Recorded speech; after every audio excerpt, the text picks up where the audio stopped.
Justin Buonomo is the CEO and founder of Journey to Financial Freedom. You can find him at journeytofinancialfreedom.co. They are a coaching company that helps faith-based individuals build wealth through biblical wisdom, proven financial strategy, and intentional stewardship. And we're here to find out about the secrets to money and faith and being a good steward. Justin and his team have helped hundreds of clients take control of their money, break generational cycles, and create a life that honors both God and their goals. Exciting stuff, especially if you have been struggling with money or it's just this wild beast you can't tame. You might listen to this show and say, dang, where has this guy Justin been all my dang life? So, Mr. Justin, glad to meet you. How the heck are you? Thank you for having me, my friend. I am doing well. I'm really excited to be here. You just seem like an incredible human being, and I'm sure your audience reflects that character. So thank you for having me. Happy to have you. And, it takes some momentum, right? It seems like the natural state of being is to just be a grump, to be negative, and then you have to kind of take some intention in your life and then make sure to be grateful and keep the ball rolling down the hill and say, hey, I'm going to choose to be here. I'll be excited, and I'm excited to talk to you. And so what are you all about? What would you say makes you unique? What makes you stand out? Thank you, man. I appreciate that. It kind of sounds like my day. Woke up a little grumpy, took some momentum to get me going, and definitely feeding off your energy right now. And so I have had such an interesting story, like the rest of us, but I always say God has put me through, and probably myself a little bit of self-inflicted as well, but I just have this beautiful blend of successes and adversities in life that have just come with this asset of wisdom that I absolutely just love sharing with other people, specifically around finances. I didn't grow up around money. Even though my parents made a good living, I experienced a couple of bankruptcies in my childhood that really split my family apart, caused us to lose just about everything, down to my house, our cars, my childhood dog, which we had to give away when we lost our home. Then fast forward to 18 years old, I got my own settlement or my own little pot of money, about $80,000 for getting hit by a car when I was 13. And Robert, it literally, on 12:01 midnight of my 18th birthday, got direct deposited into my bank account. Not my parents, not my lawyers, not a financial advisor. And I grew up around financial chaos. I grew up around make a whole bunch of money, spend more than you made, right? Make 100K, spend 110,000, right? And so all I did was just mirror what I saw growing up. And to say that I blew that money would be a compliment for how I spent it. But it taught me a lot of things. It taught me, at least for a short period of time, before it was all gone, what financial security could look like by having money in the bank to be able to live, in a comfortable manner and not have to constantly stress about money. But it also taught me a ton about managing it well. And so fast forward a couple more years, 23 years old, finished my master's degree, worked for Johns Hopkins Medicine for a while on the business side of the hospitals. And I was making a really good living, and I was also doing finances for a living. And so I decided to step up and start managing my money with some wisdom based off of what I was learning and some bunch of podcasts and books I was listening to. Definitely haven't been perfect over these past 10, 11 years since that moment, but have learned a ton and been blessed over the past 6 or 7 years to own a company, JFF, or Journey to Financial Freedom, where we do financial coaching for the faith-based without all of the outdated, fearful, and restrictive feelings that finances usually brings on people. And I take a lot of pride to use my gifts that God has given me to teach a very complex topic in a very easy and understandable manner, and to make sure that we're very accurate and biblically sound in what God actually says about money and wealth, and helping free believers from financial bondage that they normally walk in without these teachings. And so, like I said to you before we started, entrepreneurship is a game of solving problems that creates more problems. So it's definitely aged me, but it's been very, very rewarding. And so, we take what makes us different. We take the unnecessary fear and restrictive and negative emotions out of finances and make it easy and, dare I say, fun to really dive into your finances. And thankfully, by the grace of God, very effective.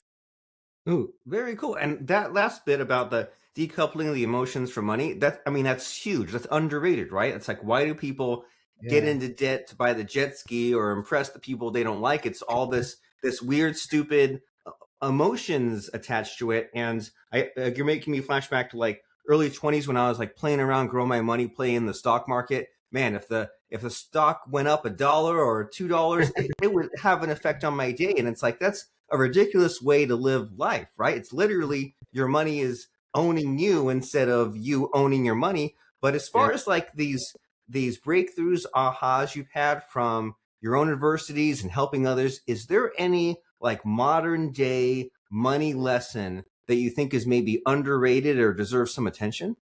Yeah, I think actually the first one that comes to mind is budgeting, right? I'm a big believer in budgeting, and I think just the reason why people feel maybe so adverse to it or turned off by it is I think there's just a lot of times it's been taught to people in a manner where it feels restrictive.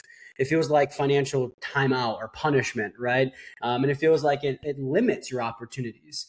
But when it's taught, I think by the right person with the right manner, with the right intentions in mind, it should actually increase your opportunities. It should increase your freedom. It should decrease your stress and anxiety. And so I think oftentimes, I made a post about this the other day just out of love, but I said a lot of times you see other financial gurus preaching about like, you don't have to budget. I really just truthfully think they're either A, projecting their limiting beliefs on other people, or B, trying to monetize on people's laziness and avoidance, right? And so I just think that if you think about budgeting from a perspective of just management or measurement, it's hard to improve something you're not measuring, right? Or it's the major tool or plan for you to accomplish all your financial goals. And so I always use fitness as a parallel analogy to teach finances because it's just easy to teach off of as like a metaphor or analogy, right? Or a parallel. And I always say, like, if you had these fitness goals to lose 20 pounds, put on 10 pounds of muscle, get a six pack by summer, whatever, insert your fitness goals. Right? You would probably follow a workout plan and a diet plan to accomplish those goals. And if you weren't accomplishing them and you weren't following a plan, you probably wouldn't be too confused on why they weren't happening. Right? And so all of us have these financial goals, and the major and most effective plan to accomplish those usually is just a quality budgeting system. And so I think that unfortunately, it's just got a bad stigma out there. And I understand. I've seen the other systems out there. I've been on different systems. I've even possibly taught it in my own time, in a way that felt a little restrictive or off-putting to people. But I think once you're taught by the right person with the right intentions in mind, with the right strategies, it really does open your mind to the possibilities, and not just the possibilities and the necessity of it to get best results. I like it. So budgeting, even though it's scary, boring, take your pick, it's such a necessary tool to measure so that way you can improve. And, with this whole idea of like wrapping the faith and money, like Dave Ramsey always comes to mind, right? And Yeah. they said something once that was like, well, if you don't tell every dollar where to go, then it will decide and it'll go and like run away from you. And you'll be like, where did all my money go? Because you didn't assign each one a place to go. And then, so I can only imagine that like you mentioned about like fitness, right? You say, well, I'm going to get in shape and I'm going to do all this stuff. I'm going to run 5 miles a day. And the cliche is people quit, right? They buy the clothes, they buy the equipment, and then they start on New Year's Day. And by February 1st, then it's all out the window. And it seems like the people that keep going are the ones that have some kind of like community, right? They have like coach, they have accountability. It's like this acceptance that, well, if I try to solve this problem as an individual, then I'm almost guaranteed to fail. But if I have like just a little bit of support, a little help, other people that think the way I should be thinking, other people who have done it, it seems to like carry me. So would you say that's accurate, just as far as like if people come to you in your group and they say, oh, I'm so bad with money, I'm not good with math, and you say, well, hey, it's not just about the facts and figures, but the emotionality and the people that you're surrounding yourself with, like they'll uplift you, correct? Yeah, it's such a good point. I just made a post recently about that too as well. But I think just kind of going back to like the sustainability of things. For one, finances don't need to be quantum physics, right? They're really not that hard. They were made to sound hard by the financial industry years back to confuse us on purpose. So we seek them out and they take advantage of that confusion, right? So finances, as I got into it about 10, 11 years ago, I'm like, wait, this really isn't as hard as I thought it was. And so I think our budgeting system, right, only requires our clients to, 1 to 3 minutes a day to maintain and get best results. Right? That's like telling you all you got to do is work out 1 to 3 minutes a day to get six-pack abs. That'd be the easiest decision we have to make. Right? I'm in. I'm in. We'd probably take a quick intermission to get that workout in. And so I think that's the first thing, right? It doesn't have to be quantum physics. It shouldn't be hard. It shouldn't be this long, mundane thing, right? And then the second thing is accountability is really important, right? If you wanted to get best results with your fitness and you've never really done it well on your own before, you would hire a coach. Accountability, support, and customization of information is really what people pay for. Like a lot of the things that I teach, you can watch my YouTube and listen to my podcast or buy books and listen to it. But why do people pay for coaching, right? It's accountability, support, and customization of the information. Right. And help with implementation. And then when when you need to pivot, like also the help with pivoting. And I think the biggest needle mover in your finances, anybody listening to this, right? The biggest needle mover in your finances or anything in life, if you want to get true long-term results, we must address things from a belief level, not a behavior level, right? Because our behaviors are just a direct result of our beliefs. And again, I'll use the fitness industry again. This is why the majority of people that are probably listening to this, you probably had been on some type of fitness or nutrition program before where you crushed it for 60 or 90 days and you've fallen off track and you've been getting back on track on Monday for the past 3 years. And that's me, right? It's 1000% me. But it's nothing that's specifically wrong with those programs or the fitness industry. It's just because a lot of those programs, they only address things from a behavioral level, right? You can only manage and manipulate behaviors for so long until the beliefs, right, that are behind those actual limiting behaviors, the old bad habits, start to root their head back through. And so I always say with finances, like your external wealth is just a reflection of your internal wealth, right? And so if you truthfully want to get real long-term results with anything in life, specifically finances, we must address what's going on inside, the limiting beliefs, and work hard to work through those. And ultimately, that's what creates long-term change. And we started with that, right? When we introduced you this idea about those limiting beliefs and the childhood trauma. It's like, man, it always stems from that. Like all these problems you have in life, it's from what happened to you when you were 7 years old, when mom or dad fought about money. And then we mentioned introducing you about like breaking those generational cycles, right? Great grandparents struggle with money and then pass it down. And it's like, hey, now we're at this pivoting point where we have all this knowledge, right? We have podcasts, Google, AI. We finally have the tools to make the change for the first time in centuries, if not forever. And it's like, now it's up to us to either squander it or let it pass us by or say, oh my gosh, like I need to hear from Justin. So can you help us out with that just really minuscule problem of like breaking thousands of years of generational trauma? Like how did you rewire these beliefs and how do others do it?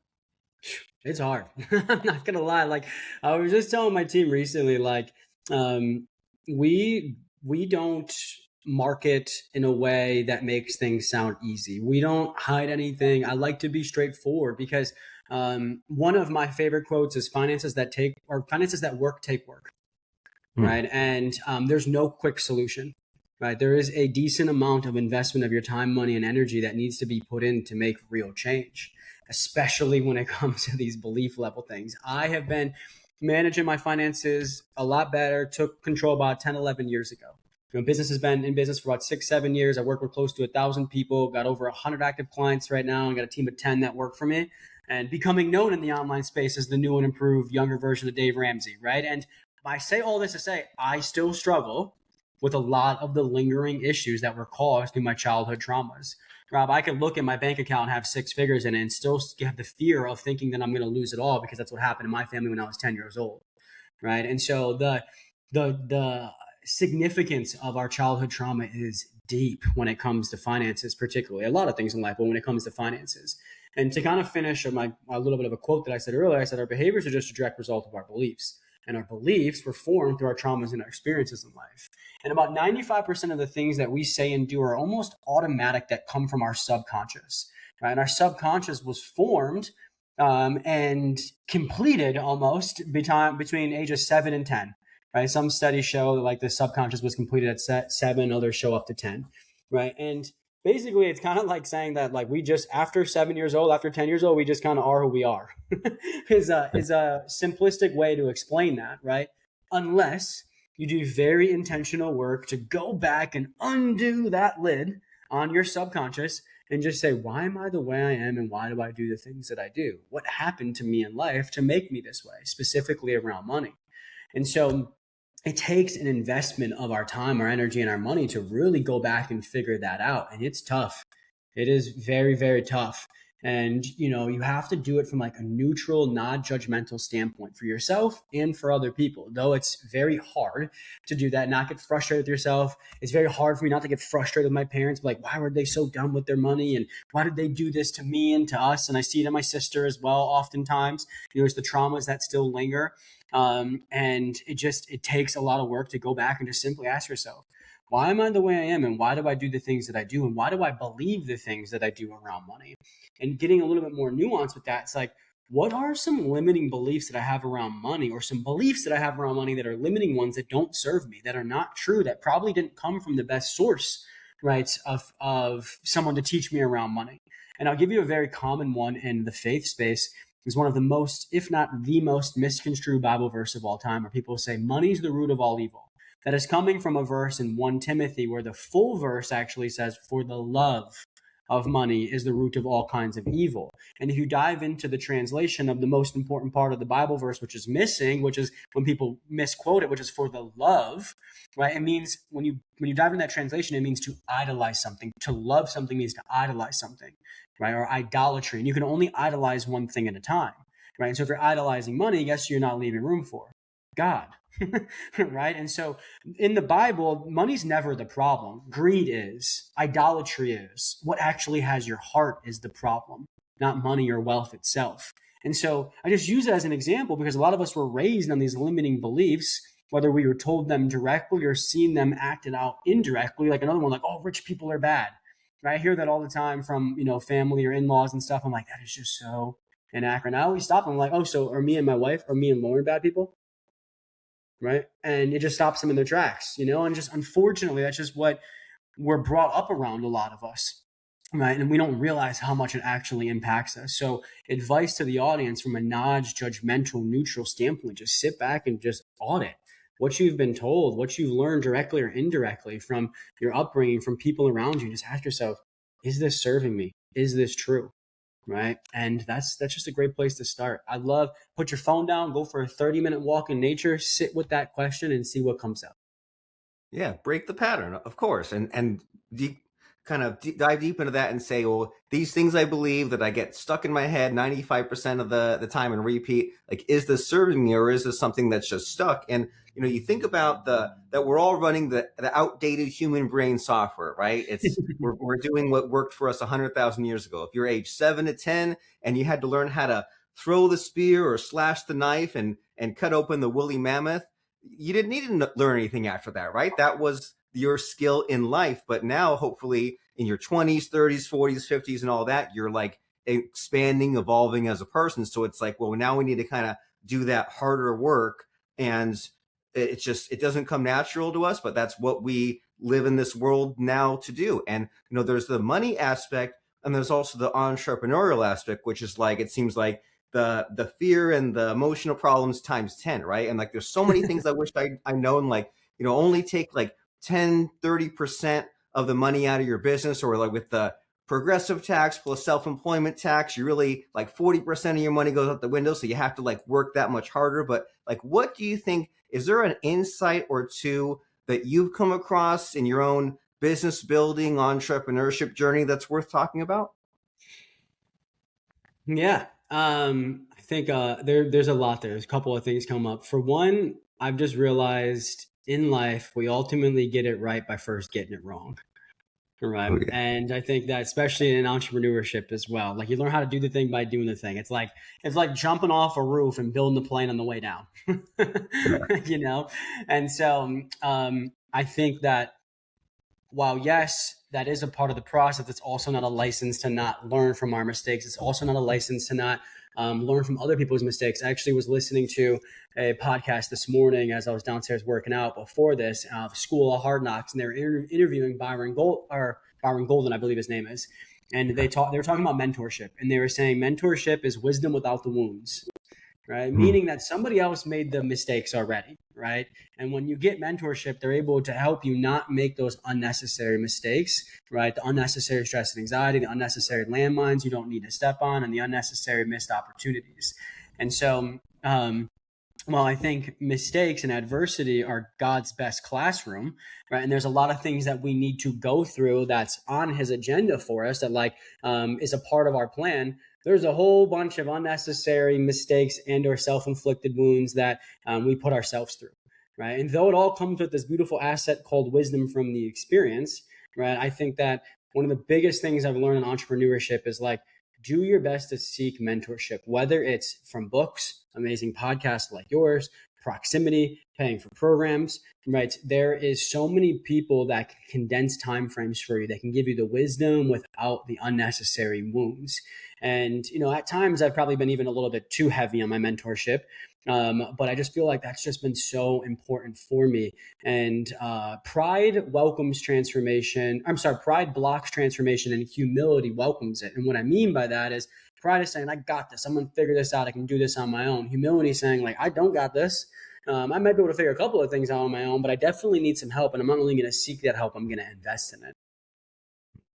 And something like that, like you said, it hammers the point home about how the faith-based connection to money is so important, right? Because you say hey, here's this phrase, here's this lesson that stood the test of time that you might have heard when you were in church 20 years ago. And so that way, that's kind of the path to making it work. And so you say, well, in this path to entrepreneurship, you can't avoid failure. That's just playing it too safe. But there's for sure a map and all these landmines. And it's well, you could walk over 52 landmines, or you could get a mentor, and maybe you only have to walk across 6 or 7 landmines, and there's no 100% safe path to go, but someone else can maybe make sure that you don't take those unnecessary mistakes. You instead take the necessary mistakes that you can recover from and pivot your business and rebuild the money and get to those other levels of success. And so you've really taken us on a roller coaster ride here, Mr. Justin. My mind's kind of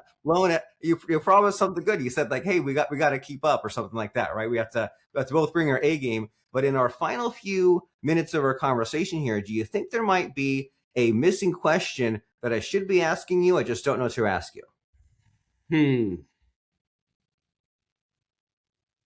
I'm not sure. We've covered a lot today. I think you did a fantastic job. And so unless there's something that comes to mind on your end, nothing pops up authentically on my end. Well, what comes to mind on my end is, so if we've gotten our fix of some of these ideas, like we do on a podcast, right? We got some motivation. We say, all right, I've got a little scatter shot collection of a few little micro tasks I could do, but I'm missing the big picture. And some of these things that you mentioned sound exciting, right? The community and the program. So my question to you is, what's the next step here? If someone is intrigued by the Justin Buonomo world, how do we enter that world? I love that. And so, like I said earlier, finances that work, they take work, right? And that's why we are very passionate about our program called the Good Steward Program. And we're by no means perfect, but at the same time, we've got a lot of data to show that if people just step up and play their part, they get incredible results. And so if somebody is listening to this, interested in really willing to put in the work and step up and play their part, you can find us at journeytofinancialfreedom.co, not .com, .co. And on there, it talks all about the company and the program. You can book a free consultation with one of my team members, or you can find me on Instagram where I'm most active, Justin_Buonomo. You can shoot me a DM. There's also a link in my bio to book a free consultation to see if the Good Steward Program is the right fit for you. And I was just on my stories this morning talking about we work with go-getters. We work with clients that have been successful at a lot of other things in life, right? And they know that if they just were taught finances by the right person with the right intentions in mind, with the right strategies in a simple, easy, and effective way, and were held accountable and given the right support and customization of the information, and they know that they'd be successful with finances too. And so if you're someone listening to this who's been successful with a lot of things in life, but this topic of money just keeps hanging over your head and you can't figure it out, you're not alone, right? You're definitely not alone. It's very normal, but effective, a whole different conversation. So nothing changes if nothing changes. And it is very biblical and it's very honorable to seek help. And I advise you and encourage you to do so. And I know I'm biased, but we're the best in the world at what we do. And we'd love to welcome you with arms wide open.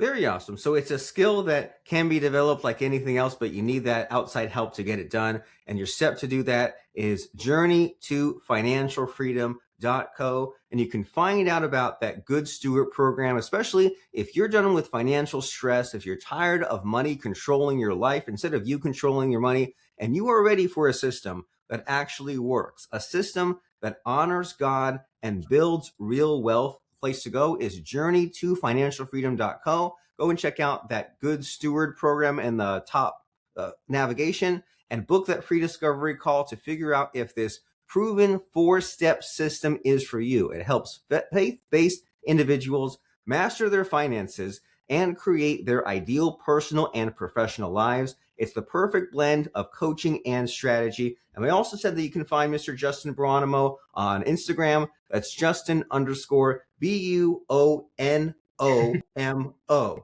Don't say that 10 times fast, but you find him on Instagram. But where we really want you to go is journey2financialfreedom.co. So as we're headed that way, Mr. Justin, it's time for the grand finale of the podcast episode, where I try to scare you, stump you, put you on the spot by asking about a fun or interesting quote or lesson that has served you. So, of course, you're a faith-based man. I'm sure you got so many, but what comes to mind as far as a fun or interesting quote or lesson?